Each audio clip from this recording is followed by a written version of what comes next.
Bismillah. Assalamualaikum warahmatullahi wabarakatuh. Saya Muhammad Nur Alim dari Prodi Ilmu Komputer. Di sini saya akan menjelaskan beberapa fungsi dan contoh dari komponen-komponen komputer. Oke, contoh yang pertama adalah prosesor atau CPU. CPU atau Central Processing Unit adalah salah satu jenis perangkat keras dari komputer yang digunakan untuk menangani instruksi yang diberikan. CPU sering juga dikatakan sebagai prosesor yang merupakan otak dari sebuah komputer, sebab CPU yang mengatur segala aktivitas dan jalannya program yang terdapat dalam komputer. Next, flash disk. Flash disk atau sering juga disebut USB drive adalah suatu media penyimpanan dalam komputer. Penyimpanan data tersebut bersifat non-volatil, yaitu data tidak akan hilang walaupun tidak terdapat aliran listrik di dalamnya. Selama data tersebut tidak dihapus, maka data tersebut akan tetap ada tanpa aliran listrik.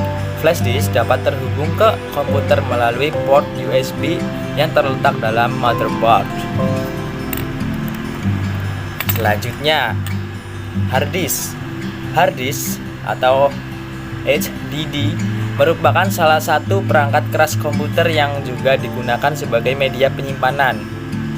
Di dalam hard disk terdapat piringan, di mana piringan itulah yang memiliki peran untuk menyimpan data secara permanen. Ketika Anda mematikan komputer, data yang Anda simpan sebelumnya akan dapat diakses ketika Anda telah menyalakan komputer, kecuali jika Anda menghapus data tersebut secara manual atau terkena virus. Next, contoh yang selanjutnya, keyboard. Keyboard adalah suatu perangkat keras pada komputer yang berperan sebagai komponen input, yaitu perangkat yang berfungsi sebagai alat untuk menginputkan data yang berupa huruf, angka, atau simbol dan menyampaikannya ke CPU untuk diubah menjadi sinyal-sinyal digital yang dipahami oleh prosesor. Contoh selanjutnya, monitor. Monitor merupakan jenis perangkat keras atau hardware yang berperan sebagai komponen keluaran.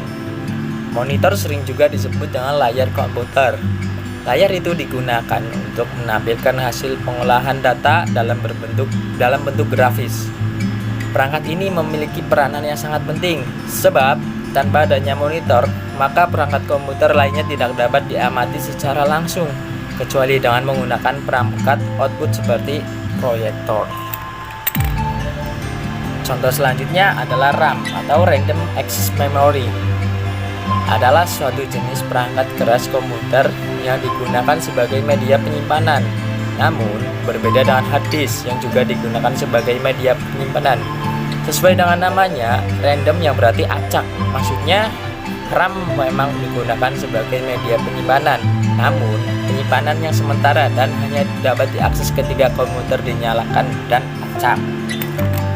Contoh terakhir adalah VGA card atau GPU. VGA card atau Virtual Graphic Array merupakan suatu perangkat keras komputer yang digunakan untuk mengolah dan menerjemah output ke dalam monitor. Fungsi utama dari VGA card adalah mengubah sinyal digital yang dihasilkan oleh komputer menjadi tampilan grafik melalui monitor. Kini telah banyak perusahaan yang menghasilkan VGA card, diantaranya Nvidia, 3DFX, H3, Matrox, SIS, Cirrus Logic, Tiseng, Trident, dan sebagainya.